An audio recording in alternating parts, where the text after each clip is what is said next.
Bem, acredito que quando eu comecei esse assunto, eu tenha falado, para eu falar de fonte do direito processual civil, eu devo ter falado sobre fontes do direito. Não adianta eu falar de fontes de direito processual civil sem antes revisar com vocês fontes do direito. Antes, importa dizer o sentido e nível de senso comum do que vem a ser fontes do direito, tá?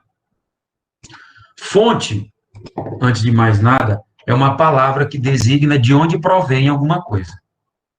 A origem de alguma coisa. A origem de alguma coisa é sempre a fonte de alguma coisa. Dentro do direito, as fontes são divididas basicamente em fontes materiais.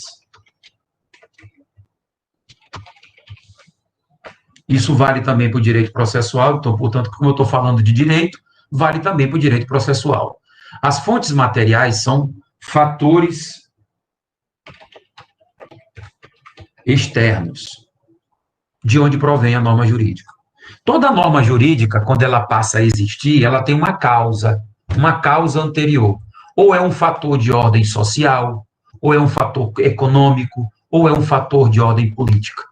Então, não se cria uma norma sem que a sociedade, sem que esteja acontecendo dentro de uma determinada sociedade, algum fator de ordem política, social, econômica, tá? Que enseja a criação da norma. Esses fatores externos, né, que a gente chama, que são fatores fora do direito, são coisas, são fatores que são estudados fora do direito. Eles são muito estudados em uma disciplina que eu não sei se vocês já tiveram, chamada de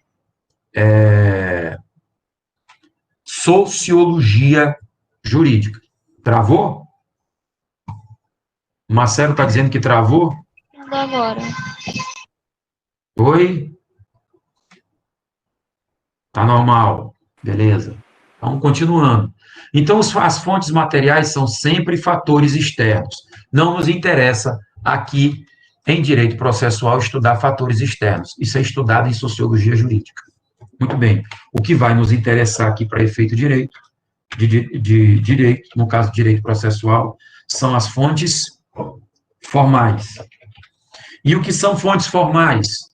São os mecanismos ou meios através dos quais a norma jurídica se manifesta.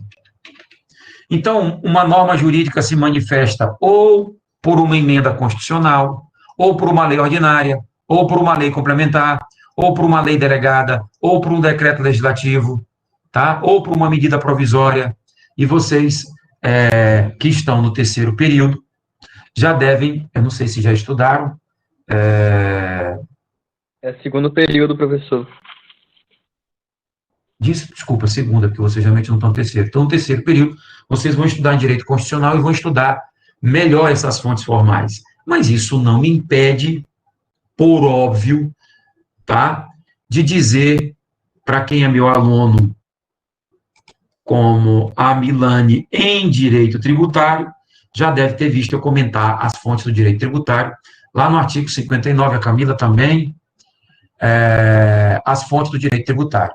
E lá, quando eu falo em fontes do direito tributário, eu utilizo aquelas espécies previstas no artigo 59 para dizer quais delas são ou não são fontes do direito tributário, conforme a gente viu na aula de segunda. Não foi isso, meninas? Confirmam? Por favor, respondam, interajam e vamos ligar as câmeras, tá? Então, as fontes formais, elas tratam de que forma a norma jurídica ela é prevista.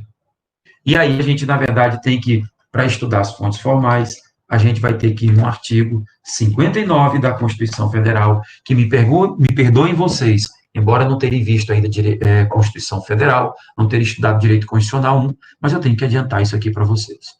Assim, eu me permito aqui abrir meu computador fica lento quando a legislação federal, mais especificamente, se eu já falei sobre isso na aula passada, estiver repetindo, não tem problema. porque a bunda não prejudica. Vamos lá. Então, a Constituição Federal, ela estabelece no seu artigo 59 as espécies legislativas. Não sei se vocês chegaram a ver alguma coisa sobre isso em Introdução ao Estudo do Direito. E quem está no segundo período já viu IED, né? Aí eu pediria só que a Camila e a Milane me confirmassem, porque eu acredito que eu tenha comentado esse artigo 59, à luz do direito tributário, né? Quais dessas fontes eram fontes do direito tributário? Não foi isso? Confere? Quem estava na aula de segunda? Sim. Falei desse artigo, Confere, Camila? professor. Falou sim. Beleza. Só que aqui nós vamos estabelecer agora as fontes sobre o prisma do direito processual. Lá em direito tributário, e isso aqui não vale para a turma de TGT, que eu vou falar agora. Mas para quem viu direito tributário, tem duas alunas aqui que são de direito tributário, onde é que está a Milane? Tá? Eu falei, quais dessas espécies legislativas eram fontes de direito tributário? As emendas constitucionais eram leis complementares, sim, leis ordinárias, leis delegadas, não, medida provisória era a fonte do direito tributário, decreto legislativo não era, e nem resoluções. Agora nós vamos tratar quais dessas aqui são fontes do direito processual civil. Então, eu saio um pouco do direito tributário. Agora sim, vale o que eu estou falando para a turma de TGP. Vamos lá.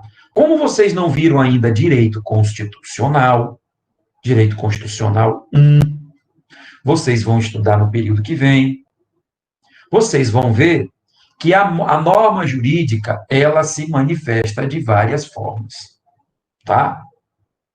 Assim, para você alterar a Constituição Federal, você precisa de uma PEC, que é uma proposta de emenda constitucional. Eu não vou ter rigor em relação a isso aqui, porque vocês não viram constitucional, tá? Mas você precisa de uma emenda. Para que essa emenda seja aprovada, é preciso de uma proposta, que a gente chama de PEC. Talvez já tenham ouvido falar. Então, as emendas constitucionais são fontes de norma jurídica, fontes formais. Vocês vão estudar em períodos posteriores, sobretudo em direito constitucional, que existem as chamadas leis complementares, tá? E vai depender muito da matéria. Quando você vai disciplinar algum assunto, esse assunto pode ser objeto de lei complementar, ou esse assunto pode ser objeto de lei ordinária, tá? Aí vai depender muito quando vocês aprofundarem os estudos de vocês em direito constitucional. Lá vocês vão aprender que existem matérias que devem ser objeto de lei complementar. E lá vocês vão estudar em que difere lei complementar de lei ordinária, entendeu? Em relação às suas especificidades. Só que essas aqui são as fontes legislativas que vocês vão estudar em direito.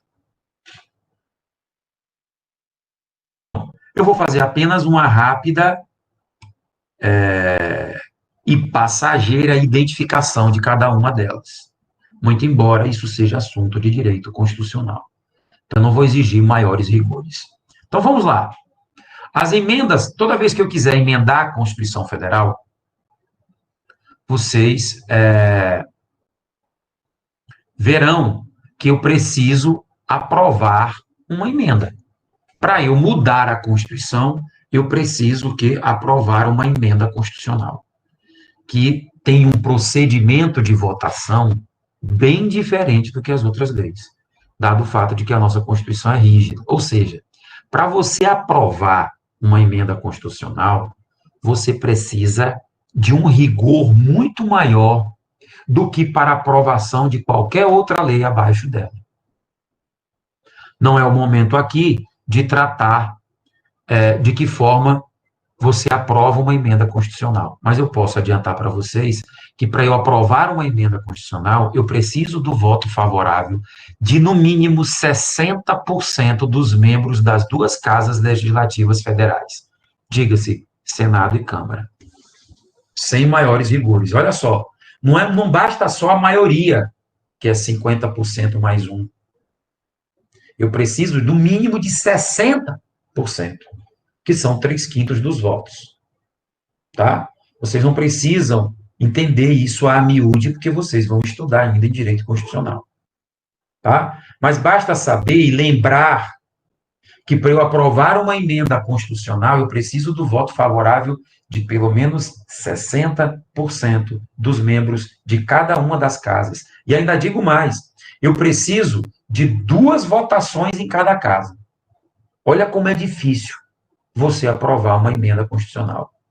Para eu aprovar uma emenda constitucional, eu preciso do voto de 60%. Voto favorável de 60%. Sendo que em cada uma das casas legislativas tem que haver 2 votações. Ou 2 sessões, como queiram. Então, eu tenho uma sessão na Câmara, aprovou com 60%? Ótimo, tem que ter mais uma sessão na Câmara.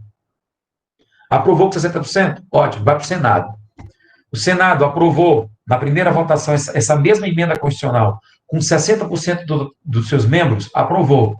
Vai ter que ter mais uma. Se aprovar com 60% na segunda. Então, são 4 sessões, sendo 2 sessões em cada casa legislativa. Diga.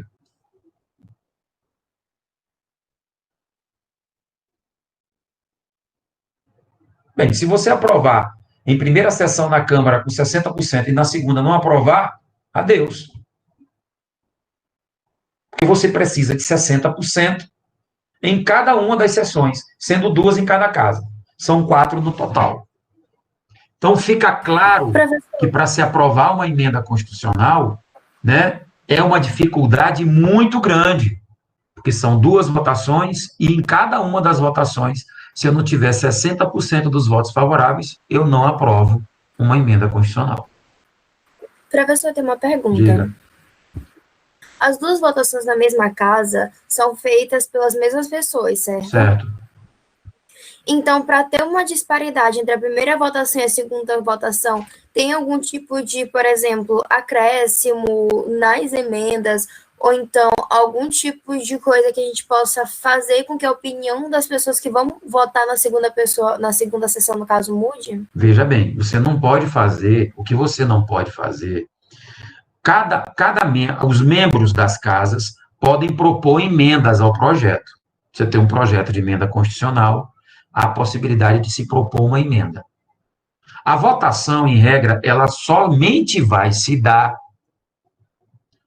até que todas as emendas sejam apresentadas. Ou seja, se alguém quiser apresentar uma alteração no projeto, vamos lá, você tem um projeto de emenda constitucional, é chamado de PEC, projeto de emenda constitucional, é um projeto de lei. Vai tramitar primeiro na Câmara, por exemplo, beleza. Antes da votação, poderá ser apresentadas emendas ao projeto, ou seja, substituições no projeto. As bancadas, elas poderão apresentar. Via de regra, a votação somente vai se dar após a apresentação de alterações ao projeto de emenda constitucional. É assim que funciona. Uma vez feito isso, é feita a votação. Se eu tiver 60% de votos favoráveis, está aprovada, mas aí vai ter que ter um segundo turno. E aí você poderia me dizer, mas se nesse segundo turno houver novamente apresentação, olha, na segunda sessão, se tiver apresentação de novas alterações ao projeto, aí vai ter que ter duas votações. Aquela não vai ser considerada mais válida. Por isso é que o ideal é que, aliás, regimentalmente, em cada casa, quando o projeto começa a tramitar, e sempre começa em uma das casas, pode ser primeiro no Senado, ou pode ser primeiro na Câmara. Tá? Se for primeiro na Câmara, vai ter um lapso temporal para que se apresente propostas a alterar, aliás, propostas que venham a alterar o projeto. O projeto está lançado. Então, pode-se apresentar algumas propostas para mudar o projeto de emenda constitucional. Depois disso é que vai para a votação. Aprovou com 60%? Tem mais uma sessão na casa. Aí vai para o Senado. Aí o Senado vai ter que votar também em 2 turnos. Aí tu poderia me perguntar, mas vamos lá, foi aprovado, se bem que isso aqui é matéria de constitucional, mas vamos lá, já que a curiosidade é grande, e eu acho super salutar, vamos imaginar que o projeto tenha sido aprovado em 2 turnos na Câmara, foi para o Senado. Lá, o Senado apresenta algumas alterações ao projeto de emenda constitucional e aprova. Esse projeto vai ter que voltar para a Câmara de novo. Está entendendo? Pô, eu estou falando porque iniciou na Câmara dos Deputados. A Câmara dos Deputados aprovou, foi para o Senado. O Senado vai e aprova, mas com algumas alterações sugeridas por ele. Vai ter que voltar para a Câmara, para saber se eles concordam com a substituição. Porque tem que ser votado em 2 sessões em cada casa, 60%. Uma hora vai ter que ser definitivo. Mas isso não é incomum de acontecer. O que não é comum, regimentalmente, é o procedimento de se iniciar na Câmara, é votado com 60% dos votos. Na segunda votação, alguém apresenta outro projeto. Não. Na primeira votação, já teve o prazo para que se apresentasse. Você perdeu o prazo, se alguém queria apresentar. Então, não há essa possibilidade. Agora, o que há a possibilidade é, aprovada na Câmara, e indo para o Senado, se o Senado propor algumas alterações, terá que, depois de aprovada, voltar de novo para a Câmara. Não sei se eu consegui responder a pergunta.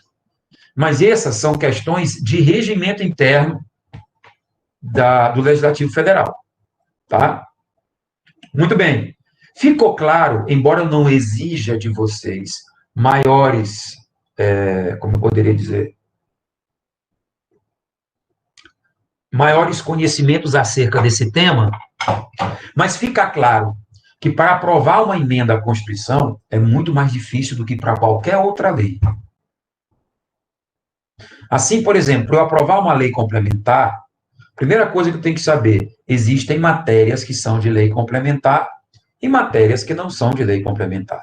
A Constituição ela é bem clara. Quando ela disser que determinada matéria é de lei complementar, ela vai dizer lei complementar. Quando ela disser que determinada matéria é de lei, é lei ordinária.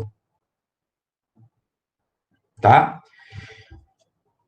Então, vai depender muito da matéria a ser tratada. As leis complementares, para serem aprovadas, olha como a coisa já ficou um pouquinho mais branda.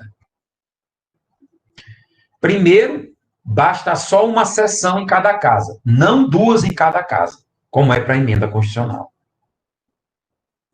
Então, já melhorou, né? Uma sessão em cada casa, uma votação. Quando eu falo sessão com 2 S, é uma votação em cada casa.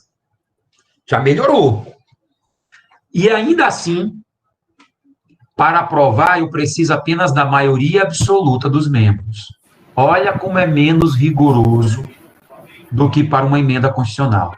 Enquanto para eu aprovar uma emenda constitucional eu preciso de 60% de votos favoráveis, para aprovar uma lei complementar eu preciso da maioria de todos. Maioria de todos. O que acontece? Quantos deputados nós temos? 513. Para eu aprovar uma emenda constitucional, isso na Câmara. No Senado eu tenho, acho que 81 senadores. 3, exatamente, 81 senadores. Então, preste atenção. Vamos embora lá. Eu vou colocar aqui para vocês logo entenderem isso aqui. Eu vou abrir aqui uma outra.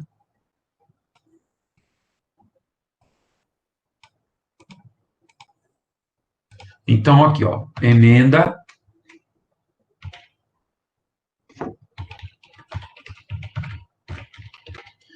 constitucional.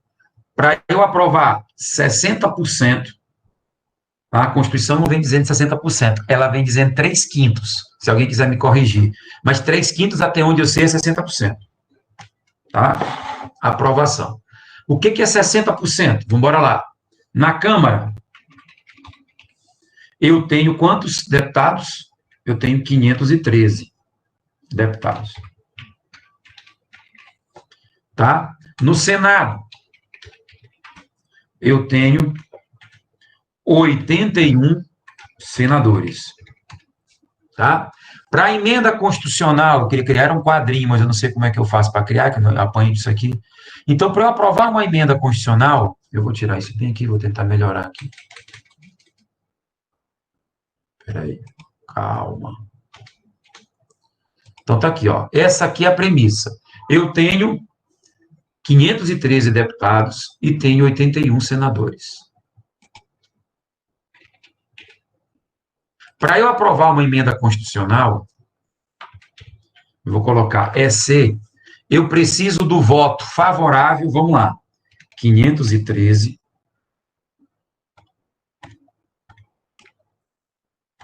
Só um minuto. 513 vezes... Estou com a calculadora. Eu preciso do voto de 308, favorável, 308 deputados e, vamos ver quantos senadores.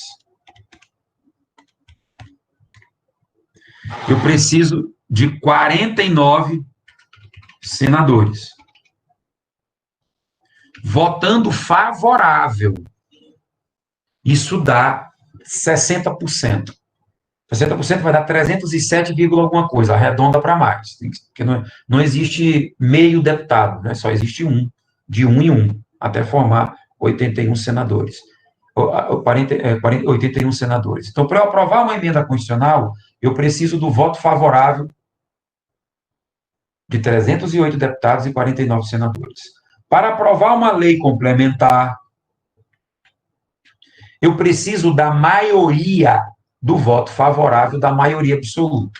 Beleza. Como é que eu construo a maioria? Vou até colocar aqui, ó, maioria absoluta. O que é essa maioria absoluta? É a maioria de todos. Então, se eu tenho 513 deputados, para eu aprovar uma lei complementar, eu preciso do voto favorável da maioria absoluta. O que é a maioria absoluta? A maioria de todos. Se eu tenho 513 deputados, o que eu faço? Eu pego 513, divido por 2. Eu encontro aqui 257, arredondando.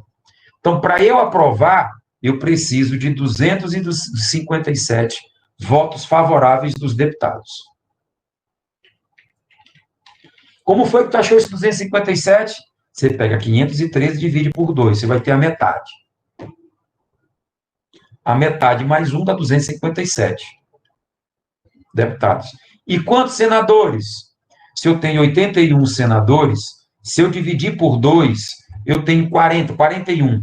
Eu preciso de 41 votos favoráveis dos senadores para aprovar. Está claro aqui que é mais fácil aprovar uma lei complementar. Isso sem falar do fato de que, para eu aprovar uma emenda constitucional, eu preciso do mínimo de voto de 308 deputados em 2 sessões. E no Senado, em 2 sessões. 2 votações. Para a lei complementar, assim como para as demais, eu só preciso de uma sessão em cada casa. Para eu aprovar uma lei complementar, eu preciso de maioria absoluta. O que é maioria absoluta? Eu preciso do voto favorável de 257 deputados, que é bem menor do que 308, não tanto assim, mas é. E preciso do voto favorável de 41 senadores. Pode não parecer muito, 41 para 49, mas no universo de 81 senadores é razoável. Beleza? Muito bem. Adiante. A lei ordinária, que eu vou colocar aqui como LO. Eu preciso da maioria simples, também chamada maioria relativa. Isso não é assunto para a gente. A maioria simples é a maioria dos presentes, ou maioria relativa. Aí alguém poderia dizer, sim, maioria dos presentes, então, por exemplo, se eu tenho 5 deputados, 3 votaram a favor de um projeto, está aprovado? Não, é assim. Eu tenho que, para iniciar a votação de uma lei ordinária, eu tenho que ter um quórum mínimo de deputados presentes de maioria absoluta. Então, para eu iniciar a votação de uma lei ordinária, tem que estar presentes para a votação, a maioria absoluta. A maioria absoluta é o quê? 257 deputados. Tem que estar presentes. E para aprovar, a maioria desses 257. 257 dividido por 2 dá mais ou menos 129 deputados. Então, o que é maioria simples ou relativa? É a maioria dos presentes, dos que estão presentes. Mas tem que estar presentes a maioria absoluta. Então, eu preciso. Vamos para os senadores. Se eu tenho 81, eu preciso, o quórum mínimo é 41. Então, a maioria dos presentes, 41 dividido por 2, eu preciso de 21 votos favoráveis, pelo menos, para aprovar uma lei ordinária. Sendo que também, a exemplo do que acontece com a lei complementar, é uma sessão em cada casa. Então, fica muito claro que, na verdade, é mais fácil você aprovar uma lei complementar, mais fácil ainda aprovar uma lei ordinária, e muito mais difícil você aprovar uma emenda constitucional. Daí por que se diz que a nossa Constituição é rígida, e vocês vão estudar isso no período que vem. Nossa Constituição é rígida por quê? Porque ela tem um procedimento para alteração bem diferenciado e muito mais difícil do que para a aprovação de qualquer outro tipo de legislação. Alguma dúvida? É claro que isso aí vai ficar melhor esclarecido em direito constitucional. Assim, voltando para cá, vocês vão estudar as leis delegadas. O que são leis delegadas? As leis delegadas é que existem algumas matérias de lei ordinária, algumas, que o Congresso, em vez de votar, pode delegar ao presidente da República. A gente não vai votar, você está autorizado a criar a lei. E só pode ser matéria de lei delegada, o que é matéria de lei ordinária. Medida provisória, vocês já ouviram falar, isso é um ato do presidente da República. O presidente da República pode legislar? Pode. Só que essa medida provisória vai ter que sofrer a apreciação do Congresso Nacional num prazo máximo de 60 dias, prorrogável por igual período de tempo, o que pode perfazer 120 dias, conforme o artigo 62 da Constituição Federal. Decretos legislativos são espécies legislativas que são direcionadas basicamente para 3 coisas: para aprovar tratados e convenções internacionais assinados pelo presidente da República, tá? Para aprovar realização de plebiscito e referendo, tá bom? Ou para modular efeitos de medida provisória não aprovada. Isso aqui não é para vocês ainda, só estou falando de falar. E resoluções são questões de ordem interna.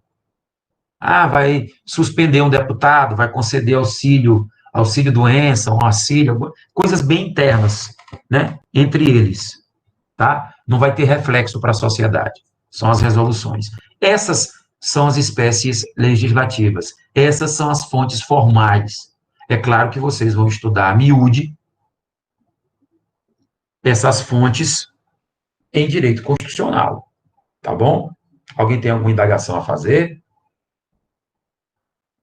Então, vocês não têm que saber isso aqui a miúde, isso aqui é matéria de direito constitucional. Até porque, por óbvio,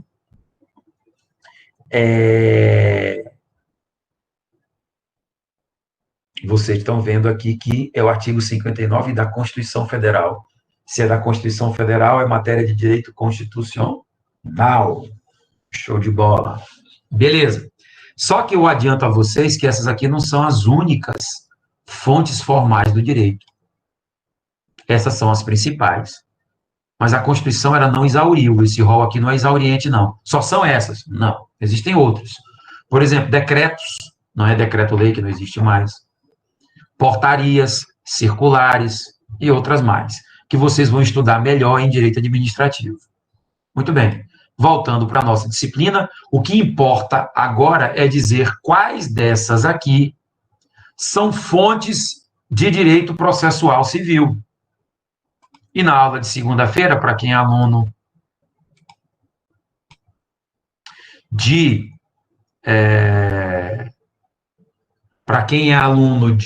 direito tributário, as duas estudantes que estão aqui, no caso. Cadê Milane? Milane, dá um sinal de vida, ela está aqui? Ou ela ligou e foi cuidar de menino? Eu estou aqui, professor. Minha amiga, tudo bem. Camila Maravilha. também está aqui. Camila tá o quê? Tá cuidando de menino também? Não, Camila eu sei que Não. tá, porque eu tô olhando ela. Eu tô olhando ela aqui na... Eu não tô olhando você.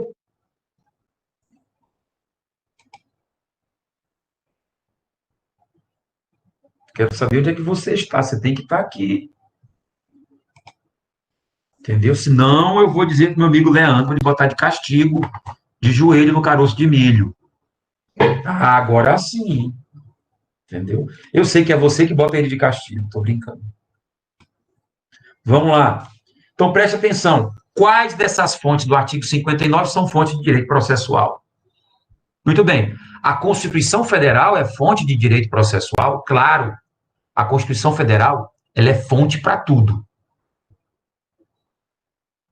Não existe limite de assunto para que a Constituição Federal possa legislar. Ela legisla sobre qualquer assunto. E lá tem normas de direito processual também. A Constituição, para vocês entenderem um pouco melhor, ela é uma compilação daquilo que existe de mais importante em todos os ramos do direito. Assim, por exemplo, a Constituição ela traz um pouco de direito processual, ela traz um pouco de direito eleitoral, ela traz um pouco de direito penal, ela traz um pouco de direito tributário, ela traz um pouco de direito financeiro, ela traz um pouco de direito econômico, ela traz um pouco de direito previdenciário, ela traz um pouquinho de cada ramo do direito. Então, fica claro que a Constituição, ela é fonte de qualquer ramo do direito. É a primeira fonte. Todos os ramos do direito têm como fonte a Constituição Federal. Porque a Constituição, ela é uma compilação daquilo que o legislador entendeu como o mais importante de cada um dos ramos isolados do direito. Lá tem um pouquinho de direito civil? Tem. Lá tem um pouquinho de direito do trabalho? Tem. Vai lá nos direitos sociais, inclusive é na Constituição que vem dizendo que o cidadão que é seletista tem direito à irredutibilidade do salário, tá? Tem direito ao fundo de garantia, aos estatutários tem direito à estabilidade, entendeu? E vários direitos trabalhistas. Então, a Constituição ela traz um pouquinho de cada coisa, aquilo que ela entende como mais importante. Ou seja, a Constituição ela traz um pouquinho de cada legislação de todos os ramos do direito, e esses ramos do direito não podem estabelecer regras contrárias àquele pouco que ele trouxe em relação a cada um. Então, a Constituição sempre será fonte de qualquer coisa. Na segunda-feira, eu estava dando aula de direito tributário, no 9º período, e estava falando, utilizando desse mesmo artigo 59, tá? Isso vale para o pessoal de TGP, as fontes do direito tributário. Eu tinha falado que o pouco que a Constituição traz de direito tributário está entre os artigos 145 a 162. O pouco que ela traz de direito financeiro está do 163 até o 169 da Constituição Federal. Então, ela traz um pouco de cada coisa. Então, do 145 ao 162, ou seja, são as diretrizes básicas em matéria de direito tributário. E o Código Tributário Nacional, aquelas leis abaixo dela, não podem ir de encontro à Constituição. Então, a todos aqui, a Constituição é fonte de tudo. Todo e qualquer ramo ou fonte do direito, a Constituição será. Exemplo de normas processuais que estão na Constituição Federal, inclusive, no nosso próximo arquivo de aula, a gente vai tratar dos princípios processuais. E vários desses princípios é a Constituição que traz. Para impedir que o legislador, que as leis abaixo da Constituição, no caso as leis processuais, façam de forma contrária àquilo que a Constituição disse. Então, por exemplo, a gente vai tratar deles ainda. Princípio do devido processo legal. Princípio do direito processual. Aliás, do direito como um todo, do direito processual como um todo. Ninguém pode ser cerceado da sua liberdade ou do seu patrimônio sem que haja pregressamente um processo. Princípio da ampla defesa, né? Ninguém poderá ser considerado culpado ou ter o seu nome incluso no rol dos culpados, sem antes de uma sentença penal condenatória transitada em julgado. É princípio do direito processual também. O princípio Tem vários princípios na Constituição. O princípio da legalidade, que está no artigo 5º da Constituição, ninguém poderá fazer ou deixar de fazer, ser obrigado a fazer ou deixar de fazer alguma coisa, senão em virtude de lei. Quer dizer, isso vale para o direito como um todo, mas vale também para o direito processual. Então, a Constituição Federal, que é a nossa carta magna, não vão dizer magma, que de vez em quando tem um gaiato que fala magma, porque nada sobrevive ao magma. Magma é vulcão, é lava vulcânica. Bota uma carta lá, o cara fala em carta magma, de vez em quando eu vejo um aluno do 8º período falando em magma. Eu já estou avisando a vocês que é magna, magna vem de magnânima. Muito bem, agora vamos ver, abaixo da Constituição, lá daquele artigo 59, o que é fonte de direito processual e o que não é. Tá? Muito bem. Vou logo adiantando, lei complementar é fonte de direito processual civil? É. Lei ordinária é fonte de direito processual civil? É. Vamos seguir adiante. Então, leis federais. Olha aqui, ó, a grande maioria das legislações processuais são leis ordinárias. A grande maioria. Como é que eu identifico uma lei ordinária, Wagner? Pelo nome dela. Se ela tiver, por exemplo, lei número 13.105 de 2015, lei número é lei ordinária. Se tiver LC ou então lei complementar número tal, ela é lei complementar. Então, nessas duas, você consegue dividir. A grande maioria, a fonte secundária, a mais importante é a Constituição. Mas a fonte secundária mais importante em matéria de direito processual civil são as leis ordinárias. Por quê? Porque em matéria de direito processual civil, via de regra, são as leis ordinárias. E aqui eu trouxe várias leis, só para vocês terem uma pequena degustação. Olha aí, ó. O CPC, o Código de Processo Civil, que é a mais importante lei do direito processual civil, a mais importante, mas não é a única, eu trago aqui várias, mas a mais importante é a Lei 13.105 de 2015, que está bem aqui para vocês. É o Código de Processo Civil. Tá? Essa é a lei mais importante. Em aulas passadas, eu até provei para vocês por que ela era mais importante. Lembra quando eu falei? Você tem 5 ramos do direito processual para um monte de ramos do direito material. Vocês lembram disso, não lembram? Então, o direito processual penal, o direito penal. Direito processual penal militar, para o direito penal militar. O direito processual eleitoral, para o direito eleitoral. O direito processual do trabalho, para o direito do trabalho. O restante é para o direito processual civil. Vocês lembram disso? Além do que, no direito processual eleitoral e no direito processual do trabalho não são completos. Então, naquilo que não forem completos, você aplica subsidiariamente o Código de Processo Civil. Assim está falado no CPC, e eu até trouxe aqui a voga a vocês, o artigo 15 desta lei. E eu provei isso para vocês. Bora ver aqui. Aqui está o Código de Processo Civil. Na ausência de normas que regulem processos eleitorais, trabalhistas ou administrativos, não me convém falar em administrativo agora, as disposições deste Código lhe serão aplicadas supletiva e subsidiariamente. Falei ou não falei disso aqui? Se eu não falei, por favor, me digam.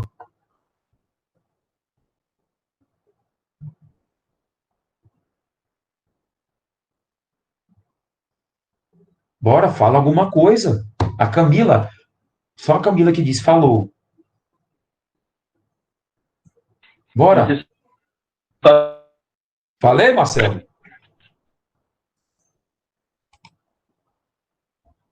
Falou. Paulo Quezede falou. E eu não quero falar com vocês por chat. Até porque eu vou estar olhando para outra tela, às vezes, alguém faz uma pergunta, como aconteceu na semana passada, eu não respondi, pô, o cara não respondeu a pergunta, porque às vezes eu trabalho com duas telas. E às vezes aparece na outra tela. E aí, se eu estiver olhando para cá, eu não vou olhar quem está perguntando por chat. Portanto, eu priorizo quem pergunta mesmo é por... Mas eu falei, todo mundo está dizendo que eu falei, eu falei. Se todo mundo disse que eu falei, é porque eu falei. Bora lá. Existem outras legislações. Lembra que eu falei para vocês, CPC e legislação esparsa. Então, existem outras legislações do direito processual civil. Tem gente que está se formando em direito. Tem gente que se forma em direito, que não sei como tira a OAB, e eu escuto advogado falando que direito processual civil e Código de Processo Civil são a mesma coisa. Pasmem, mas eu vejo isso. O direito processual civil é um ramo do direito, que estuda toda a legislação processual civil. O Código de Processo Civil é apenas a principal, mas não é a única. Então, é dentro do direito processual civil que vocês vão estudar o CPC, que é a principal, vamos dizer assim, a célula máter do direito processual civil, mas não é a única. Ah, tem outras leis no direito processual civil que são estudadas? Tem. Lei 9.099, de 95, vocês não precisam decorar agora. Essa lei trata dos juizados especiais cíveis e criminais, metade, a primeira metade dele é de cíveis, e a segunda metade dos juizados especiais criminais. Juizados especiais cíveis são aqueles juizados, nós temos aqui em São Luís 14,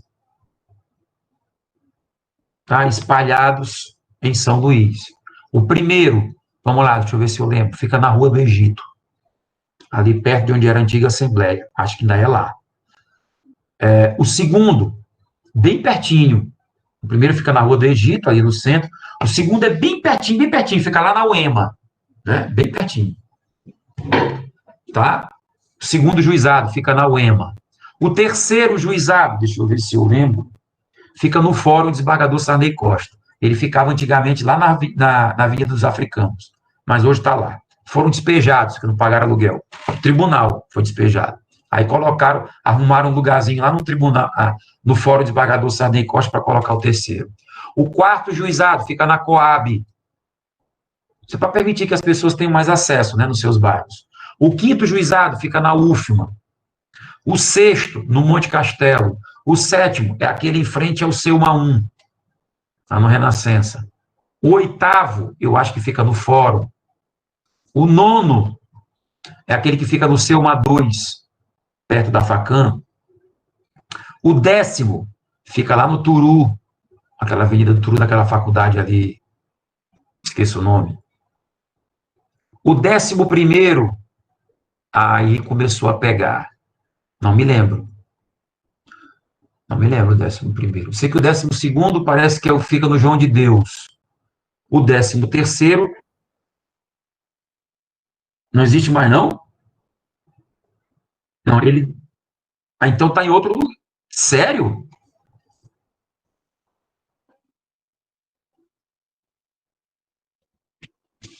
Pois, espera aí, deixa eu entrar aqui no site do TJ, para saber para onde foi este juizado.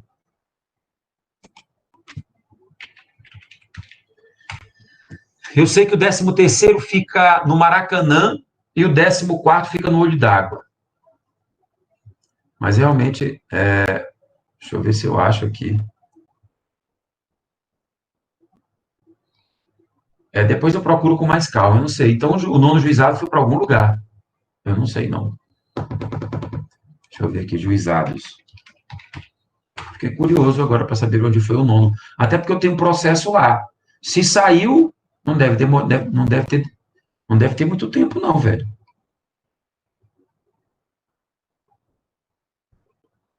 Mapa do site. Espera aí, tá bem aqui. Juizados especiais. Cada juizado tem o seu bairro de jurisdição, né? Com base no endereço do autor. Então, se você mora em determinado local, você vai ter que saber qual juizado que você vai entrar. Nono juizado, Engraçado, filho, tá no... Aqui ainda consta ainda no Unicilma da Coama. Pois tá aqui ainda, tá? Esse teu amigo te falou besteira. Eu não sei se está atualizado. Tá aqui a foto que está mostrando aqui, ó. Vou mostrar aqui para vocês, ó. Bem aqui no site, estão vendo aí? Ó, é até bom para quando vocês quiserem exercer o direito de vocês, ó. Lá no site do tribunal, tá aqui o rol de todos os juizados, tá? Aí aqui, por exemplo, o 9º, Unicilma da Coama. Só se eles não atualizaram o site. Tá bem aqui a foto dele, fica na lateral, naquela rua lateral. Mais na frente. Aí como é que eu vou? Eu quero entrar com uma ação, Wagner. Onde é que eu vou entrar? Depende do bairro onde você mora. Então, o 9º juizado, ele vai englobar esses bairros bem aqui, ó. Quem estiver olhando, ó. Coama, Coazema 2, Parque Atenas, Recanto dos Nobres, Coajape, Jardim Coelho Neto, Primavera 2-1, Vila Vicente Fialho, Vila Cruzado, Recanto Fialho, Residencial Pinheiro, Residencial Araras, Cantinho do Céu, Conjunto Manuel Beckman, Beckman, Angelim, Residencial Novo Tempo 2, Novo Angelim, Vila Portelinha. Então, se você mora em algum desses bairros, você vai querer entrar com uma ação, e se a ação for iniciada no juizado, você vai entrar aqui no 9º juizado. Aí eu vou pegar aqui o último aleatório para a gente voltar para a nossa aula. Tá? Isso aqui é uma nota de utilidade pública. CIV das relações de consumo. Então, por exemplo, o 3º juizado, ó, o 3º fica no fórum. Então, será que é no 3º que eu vou ajuizar a minha ação? Que é o endereço do autor da ação. Tá aqui, ó, o 3º juizado que fica no fórum, desembargador Sardei Costa. Tá aqui os lugares. Então, se você mora em uma dessas localidades que eu vou falar aqui agora, e você quiser litigar e puder litigar nos juizados especiais, no juizado especial civil, você vai ter que ir no fórum. Lá no fórum não, agora é PJE. Você que uma audiência vai ser lá. Avenida Jerônimo de Albuquerque, Avenida Quenda, Avenida João Pessoa, Avenida dos Franceses, Areinha, porra, não tem nada a ver, né? Olha aqui como o tribunal mapeia tão mal que tem um juizado no Monte Castelo, que é bem mais perto da Areinha do que o fórum.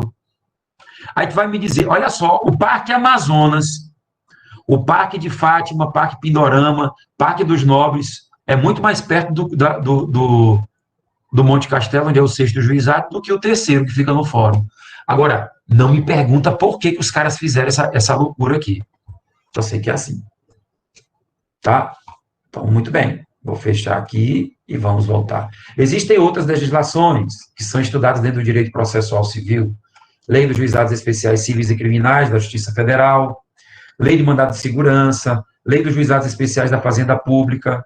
Essa lei aqui, ó, vocês vão estudar no 10º período comigo, viu, Camila? Viu, Milane? Vocês vão adorar. Lei de execuções fiscais. Para que serve essa lei? É uma lei do direito processual civil. Para a Fazenda Pública ajuizar a cobrança de tributos. Tá?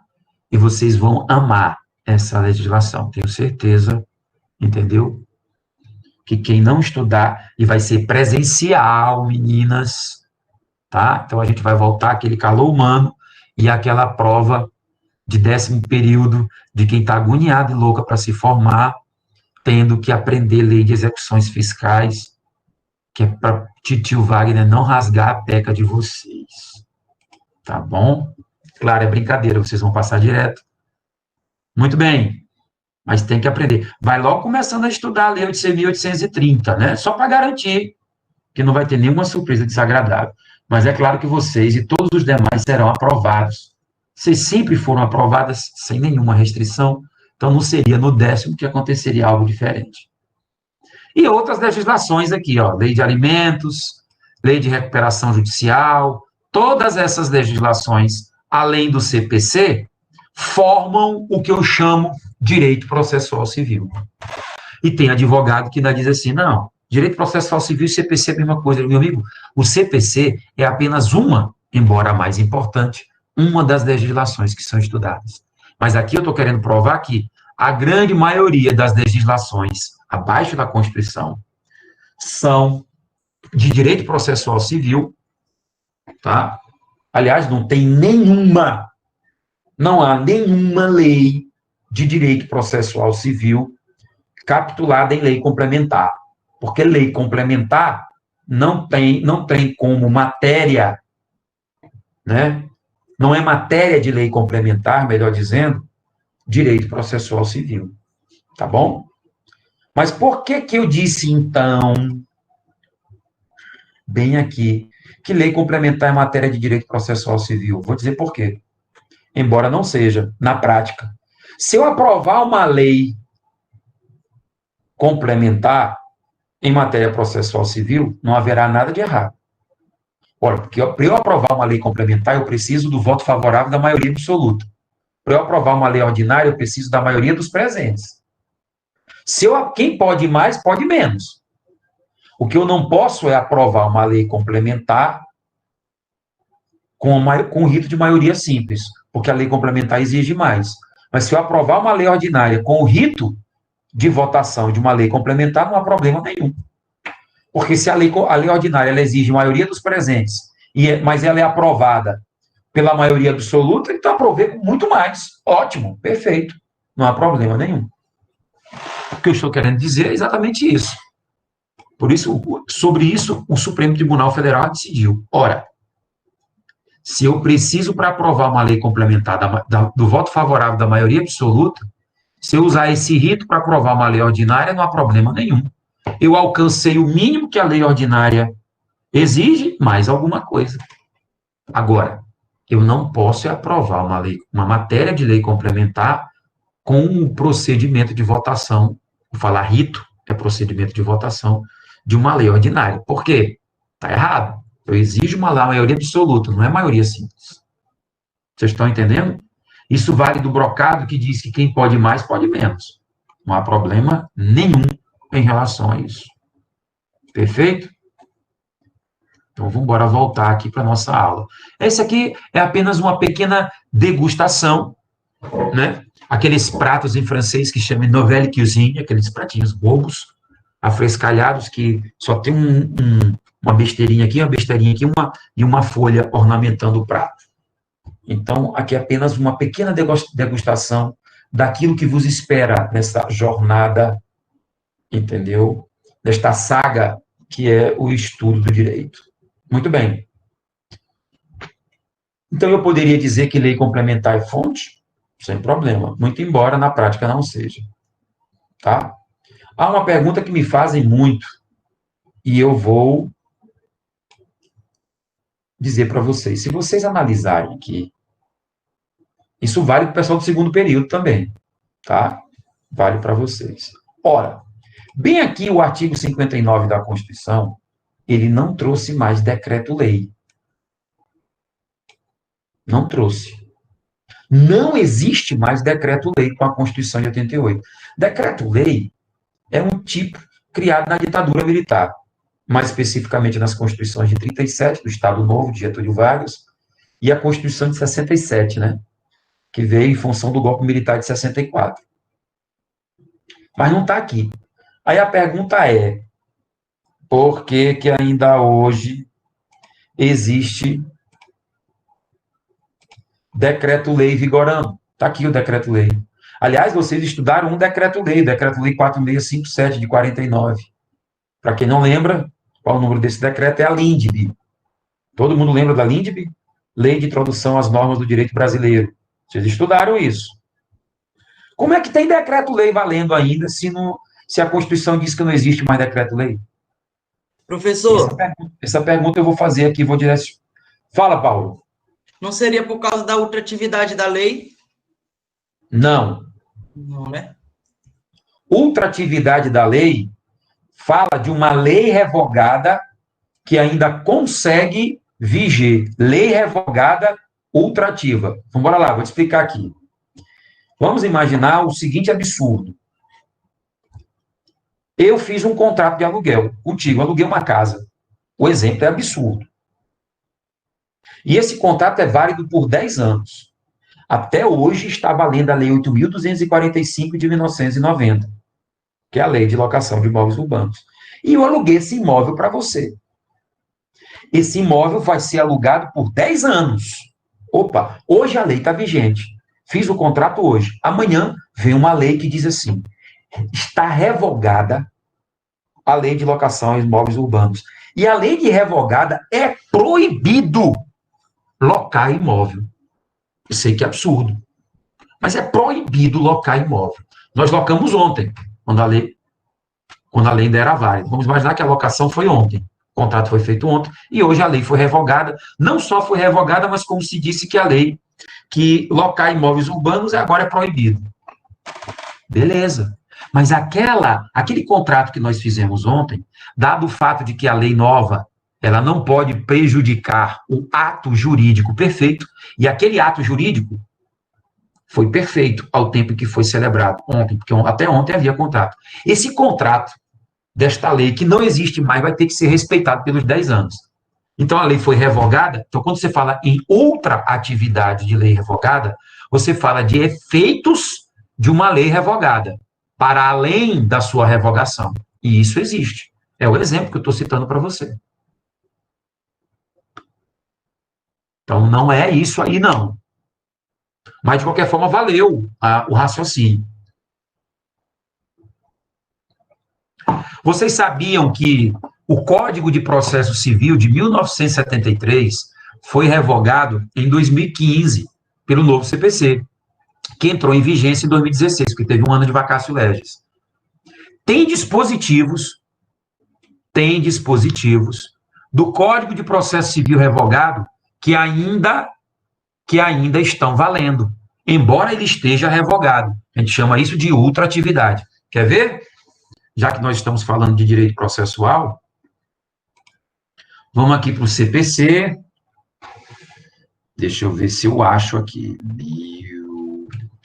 Vamos ver aqui. Espera aí. Não me lembro de cabeça. Bem aqui, ó. Artigo 1046 do Código de Processo Civil, esse que está vigente, o novo. Ele diz assim, ao entrar em vigor este código, suas disposições... Ah, beleza, ele está dizendo aqui que está revogado o Código de 73, está bem aqui, ó. Ficando revogada a lei tal. Essa lei aqui, a 5.869, era o Código de Processo Civil revogado.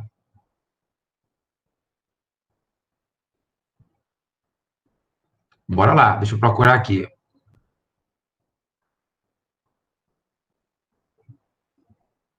Rapidinho. As disposições de direito probatório terão prioridade.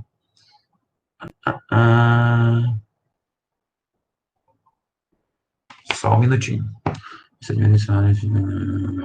aqui não.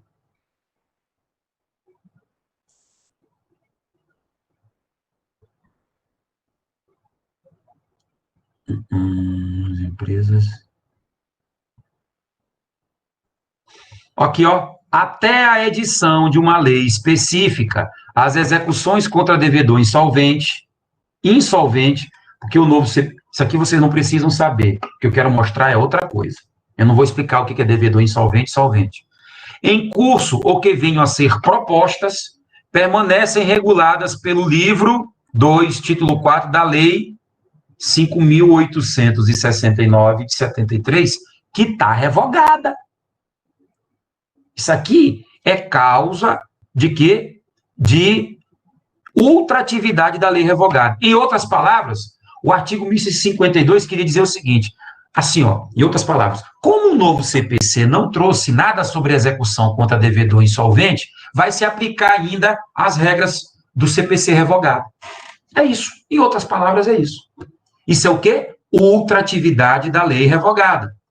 Isso é perfeitamente possível, tá? E olha, não se diga que o CPC não está revogado. Por quê? Porque o artigo 1046, como eu disse, ele é bem claro em dizer que o Código de Processo Civil, de 73, está revogado, que é essa lei bem aqui. Então, muitas vezes acontece isso. Beleza? Tem até um outro dispositivo aqui que eu estou querendo achar também, mas fica para uma outra ocasião, que é os casos do artigo 265 do CPC revogado. Mas eu não sei em que dispositivo está. Então, vamos embora voltar para a análise. Então, isso é que é ultratividade da lei revogada. Mas a pergunta é, volto a perguntar, por que que um decreto-lei ainda está em vigência? Vocês têm condições de saber isso? E, principalmente, as duas veteranas da aula, que irão aqui contribuir com seu vasto arcabouço teórico, né, e nos dizer por que que tem decreto-lei vigente até hoje. Então, vamos lá. Meninas, por favor.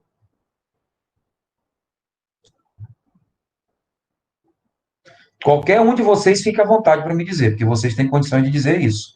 Até porque isso é matéria de IED. Quem passou por IED? Todo mundo aqui.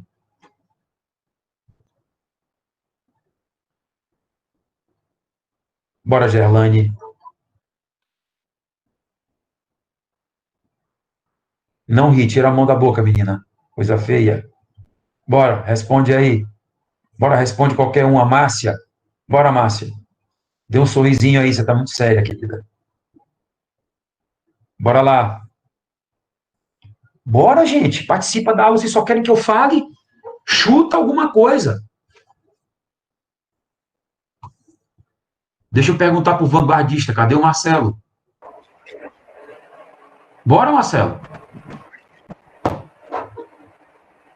Como é que existe decreto-lei vigente até hoje? O senhor pode responder primeiro o que seria essa lei de utilidade pública, de desapropriação? Não, mas isso não vai fazer diferença nenhuma. Bora esquecer essa lei aqui, vamos embora para o decreto-lei que vocês estudaram. O decreto-lei 4657 de 40, acho que é 42, que é a lei de introdução às normas do direito brasileiro. Esquece ela. Eu vou só te dizer, a lei de desapropriações por utilidade pública é quando, por exemplo, tu tem um imóvel e lá querem passar uma estrada. Aí vão te tomar o imóvel, tu vai dizer, epa, meu direito de propriedade. Não, eu vou te indenizar, mas tu vai ter que sair e vai. Entendeu? A utilidade pública, ou seja, a tua casa está impedindo que passe uma rua, que vai melhorar o trânsito. Então, a utilidade pública, tu vai ser desapropriado. Não tem jeito. Mediante justa indenização. Mas o que eu quero saber não é isso. É claro que o que eu acabei de falar de lei de desapropriação por utilidade pública não tem muito, não vai elucidar muito. É porque, veja bem, a Constituição Federal de 88 imagina uma festa. Eu sou aqui a Constituição Federal de 88. Todo mundo cujo conteúdo não tiver contrário à Constituição, a Constituição vai dizer, venha, pode vir, eu aceito vocês. A gente chama isso de teoria da recepção. A Constituição, ela recepcionou toda a legislação anterior a ela, cujo conteúdo não lhe fosse contrário. Não. Todo mundo entrou para a festa. E todo mundo que veio para a festa, veio com o nome que já tinha. Esse decreto-lei de 41, ao tempo existia decreto-lei, que era a Constituição de 37, que estava vigente em 1941. Então, eu aceito com esse nome mesmo. Mas esses decretos-leis, que não existem mais, foram recepcionados, aceitos pela Constituição, como se fossem lei ordinária. Então, para eu alterar um decreto-lei, que a Constituição recepcionou, porque o conteúdo não estava contrário a ela, ela aceitou como se fosse lei ordinária. Então, para eu revogar um decreto-lei, ou eu para alterar um decreto-lei, eu preciso aprovar uma lei ordinária, porque os decretos-lei têm força de lei ordinária. E a Constituição recepcionou. Só que quando recepcionou, não mudou o nome, continuou todo mundo com o mesmo nome de batismo. Entendeu? É mais ou menos assim. Entendeu? A gente chama isso de teoria da recepção. Diga lá. Mas por que então eles não tentaram fazer com que ela virasse um projeto de lei e futuramente uma lei, do que continuar com um termo que, em tese, seria impróprio para a própria Constituição? Meu jovem, tu tens que entender o seguinte, que o legislador, por si só, ele já é letárgico. Se o nosso legislador fosse suficientemente produtivo, ele não conseguiria acompanhar a versatilidade das relações sociais, sobretudo em tempos de rede social, de internet, de tudo. Quer dizer, se ele já não desse tempo, por mais eficiente que fosse, entendeu? Como ele não é, acontece esse tipo de coisa. E a mesma coisa vale, essa mesma premissa que você utilizou, pela falta de ter um código de processo civil para cada direito material, que a gente já estudou em aulas passadas. Letargia, preguiça, entendeu? É o que você quiser, misturada com corrupção, com o que vocês quiserem. Tá bom? Beleza. As constituições estaduais e as leis estaduais também são fontes de direito processual civil. Tá?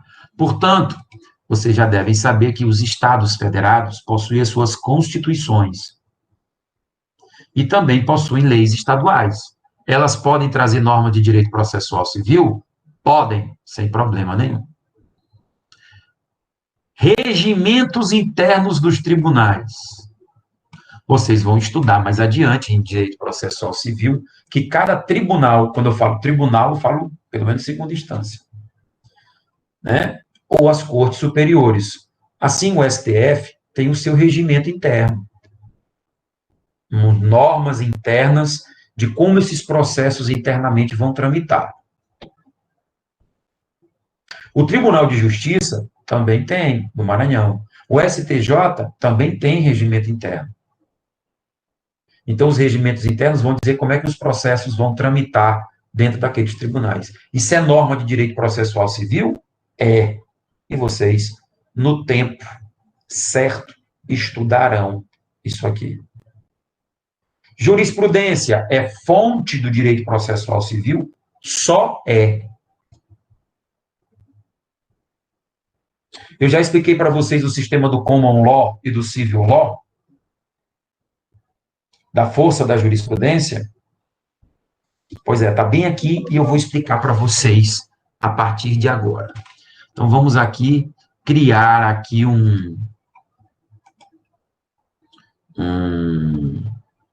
deixa eu ver se eu crio um quadro novo. Eu vou tentar fazer aqui, nesse aqui, que aqui tem uma régua, e aí fica mais fácil. Vou fazer aquela famosa linha do tempo.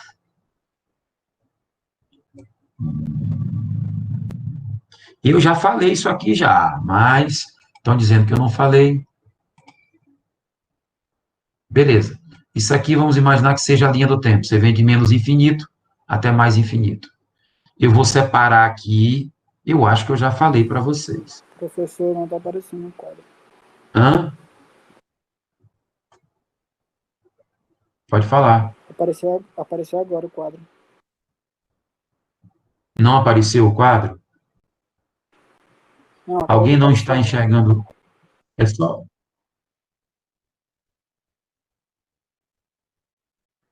Então, vamos embora lá. Eu vou estabelecer 2 pontos aqui na linha do tempo.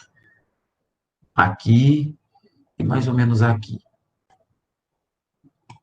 Eu já comentei isso aqui, mas eu acho que eu já comentei. Agora vai a letra de analfabeto, porque eu estou fazendo com o mouse. Emenda Constitucional 45 do ano de 2004. Eu acho que eu comentei isso aqui, não comentei, não?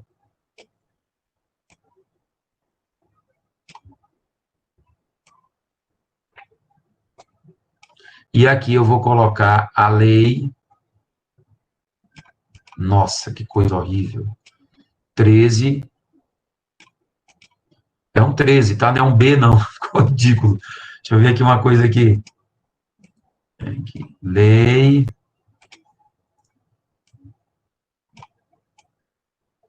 13.105. Tranquilo? Então, vamos embora lá. Eu já falei sobre isso aqui com vocês? Não, né? Eu não sei porque que ninguém responde. Então, vamos embora lá. Antes da emenda constitucional 45 de 2004, a jurisprudência era a fonte do direito, sempre foi. Ou seja, daqui para trás era a fonte do direito? Era. Então, daqui para trás. Só que a jurisprudência ela era apenas informativa. Ela não vinculava. Então, por exemplo, antes de 2004, se o Supremo Tribunal Federal desse uma decisão pacificada sobre determinada matéria, que é o órgão de cúpula, o juiz estadual, aqueles juízes abaixo da linha hierárquica da justiça, poderiam perfeitamente julgar sem levar em conta a jurisprudência dos tribunais superiores. Não havia vinculação, o juiz seguia se quisesse. A jurisprudência, ela era apenas informativa, ou seja, se seguia se quisesse. Com a emenda constitucional 45,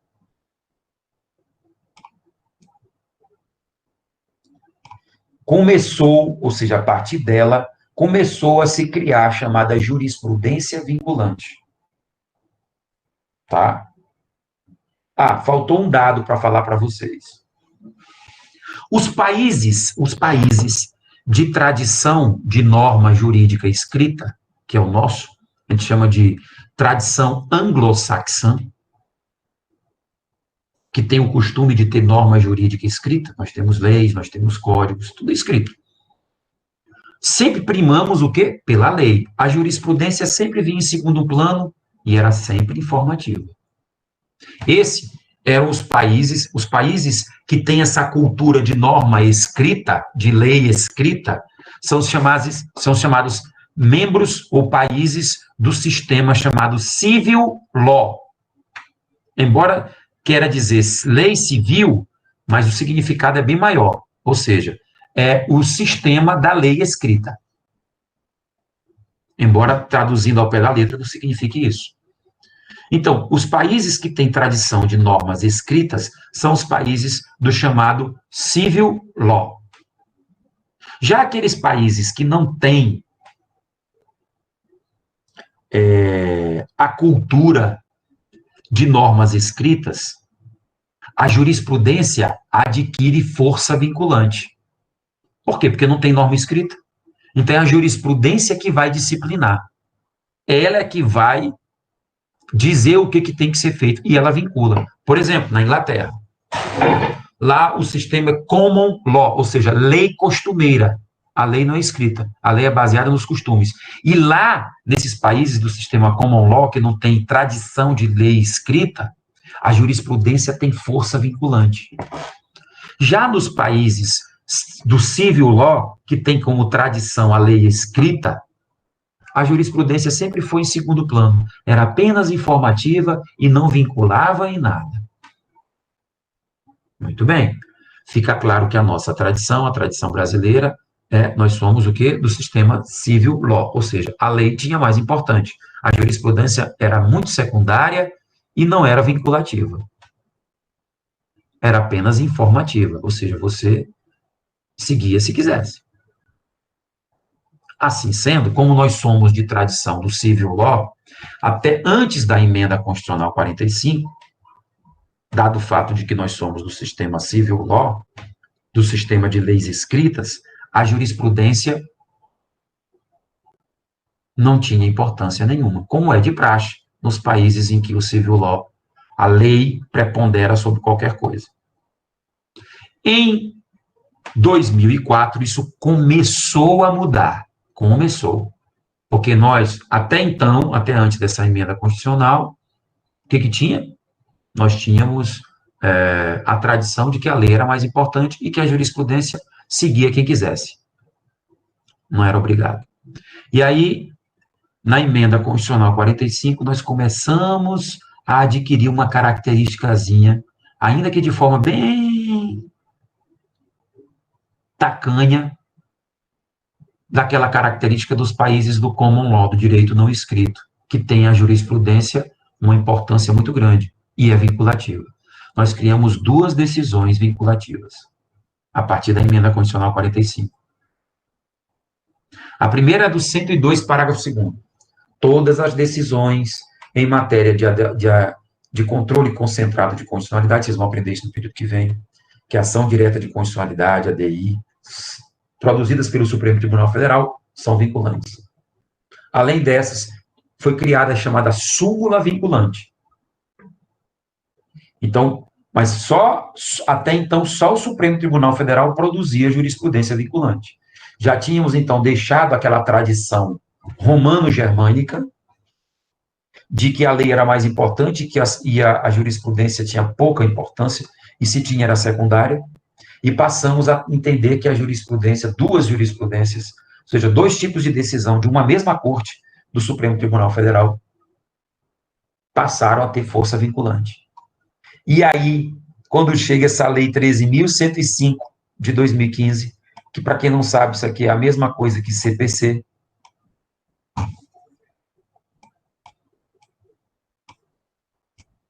várias decisões passaram a ser vinculantes, ou seja, súmula vinculante, súmula não vinculante do Supremo, as súmulas do STJ, de todos os tribunais superiores, passaram a ser vinculantes.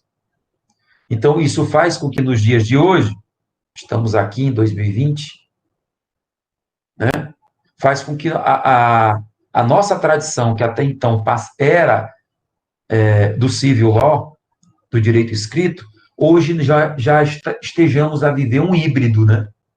Ou seja, a importância da lei ainda existe, mas a jurisprudência passou a ser vinculante. E é isso que diz aqui esse trecho que eu trato para vocês aqui, ó, na aula. Olha aí, ó. No sistema common law, a força dos precedentes é maior. O que é precedente? Decisão judicial, jurisprudência. Posto que, uma vez formada a tese, servirá para casos futuros. Deixa eu só voltar aqui que eu fiz besteira.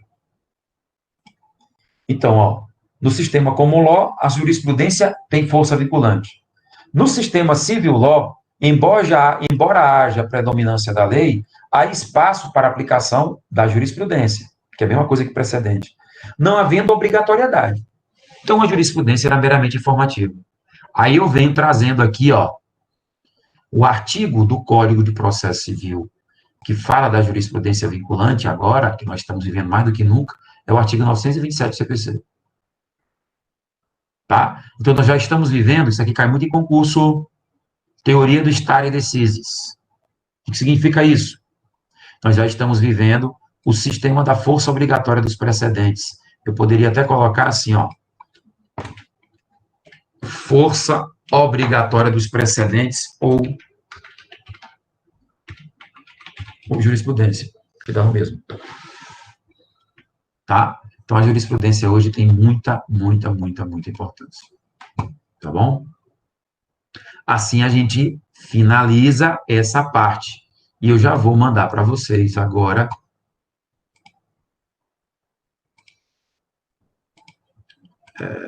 Deixa eu ver aqui. Eu vou mandar para vocês logo aqui a aula para depois do intervalo. Vou dar aqui um tempinho mais curto. Eu fiz um esparadrapo aqui meio doido, só para poder... Uma coisa bem no improviso. Mas vamos embora lá. Eu vou abrir aqui o WhatsApp.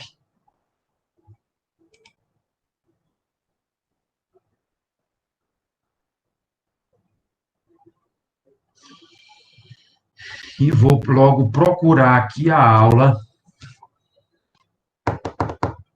que eu vou mandar para vocês. Google. Facam. TGP, só um minutinho, aulas.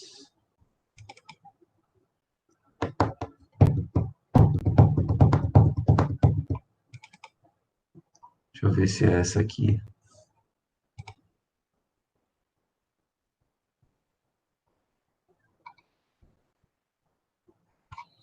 Essa mesma.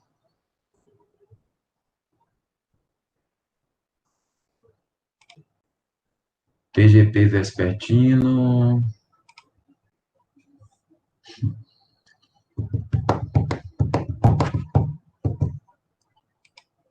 Vamos lá, documento. André, cadê? Estou procurando, tá? Só um minuto.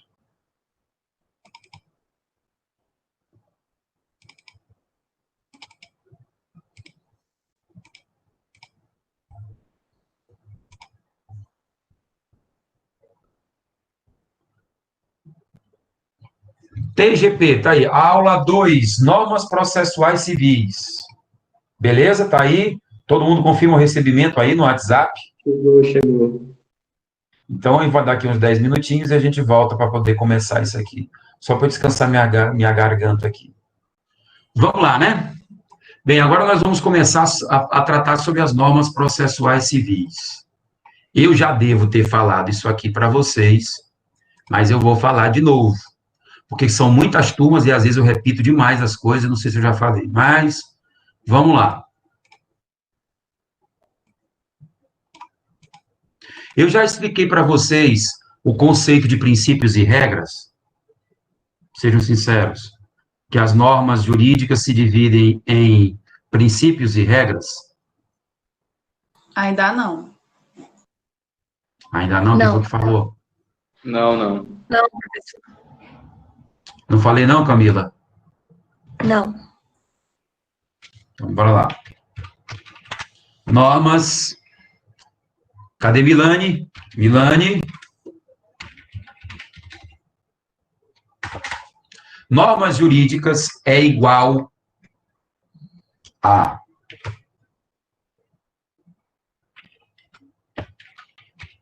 princípios mais regras. Eu sempre gosto de colocar isso aqui toda vez que eu inicio qualquer turma. Então, normas jurídicas é princípio mais regras. Tanto é que todas as vezes que você vai definir um ramo do direito, ele vai dizer conjunto de normas jurídicas, ou então ele vai dizer conjunto de regras, de princípios e regras. As normas jurídicas, elas se dividem em duas, os princípios e as regras. Importa dizer o que é cada uma delas. O que vem a ser princípios? Tá? Princípios são normas de elevado conteúdo valorativo. Tá? Que tratam de situações